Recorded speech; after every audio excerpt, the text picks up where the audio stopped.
Hello guys, तो आज आपके लिए लेके आया हूँ top 20 MCQs of arms act 1959 for MPDB exam 2026। तो सबसे पहला है हमारा arms act 1959 extend to which areas, कौन से एरियाज को एक्सटेंड किया गया है उसने। इसका आंसर है बी, होल ऑफ इंडिया, पूरे इंडिया में ये कवर करता है। ठीक है। सेकंड है हमारा arms is defined under which section, arms जो है किस सेक्शन में डिफाइन करा है, वो सेक्शन डिफाइन करा है सेक्शन 2C में आर्म्स को डिफाइन कराया गया है। और थर्ड है हमारा ammunition is defined in which, ammunition किस उसमें डिफाइन करा गया है। एम्यूनेशन हमारा डिफाइन है सेक्शन 2D में। ठीक है, सेक्शन से रिलेटेड क्वेश्चन है मगर इंपॉर्टेंट क्वेश्चन है जो पक्का। 2D में हमारा एम्यूनेशन डिफाइंड है। ओके, नेक्स्ट हमारा फोर्थ नंबर का जो है which section prohibits acquisition possession of firearms without licence, कौन से सेक्शन में दिया गया है? ये दिया है हमारे सेक्शन 3 में। बी आंसर है इसका, सेक्शन 3 में दिया गया है। और उसके अलावा punishment for possessing unlicensed arms is under, अगर आप अनलाइसेंस्ड आर्म्स को अपने पास रखते हैं तो उसकी पनिशमेंट कहाँ दी गई, वो दी है सेक्शन 25 में। उसके बाद minimum punishment for section 25 illegal arms है, उसकी 3 साल तक की मिनिमम पनिशमेंट है इलीगल अगर आप आर्म्स रखते हैं तो। उसके बाद सेवन्थ आता है हमारा manufacturing sale transfer of arms without license comes under section 5। Okay.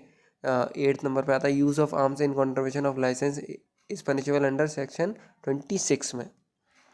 ठीक है। उसका क्वेश्चन 9 आता है हमारा which section deals with prohibition of prohibited arms, कौन सा सेक्शन डील करता है, वो करता है हमारा सेक्शन 7। ठीक है।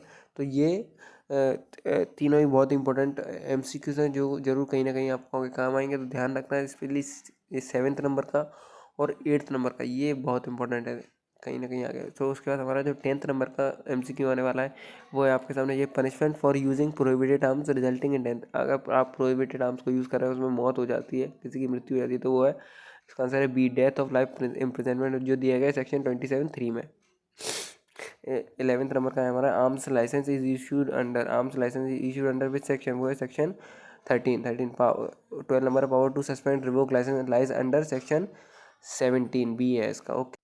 इसका 30 नंबर जो आता है prohibited ammunition is defined under section, ये होता है 2J में प्रोहिबिटेड एम्यूनेशन डिफाइन है। उसका arms act is a dash law, कौन सा लॉ है जी?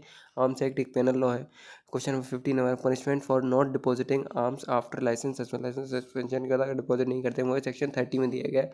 आपको लाइसेंस खत्म होने के बाद डिपॉजिट करना होगा सेक्शन 30 के अकॉर्डिंग। ओके। उसके बाद 16 हमारा सेक्शन 21 डील, जो सेक्शन 21 डील करता है हमारा डिपॉजिट ऑन आर्म से। सेक्शन 17 है appeal against licensing authority order lies under section 18 और penalty for giving false information to obtain licence, licence लेने के लिए अगर आप फॉल्स इन्फॉर्मेशन देते हैं तो वो पेनल्टी कहाँ लगेगी, सेक्शन 29 में। ओके, ध्यान रखना बहुत इंपॉर्टेंट है 18 नंबर का। 29 उसके 890 नंबर है power of search and seizure is given under section 23 which section provide protection for action then good faith, 39।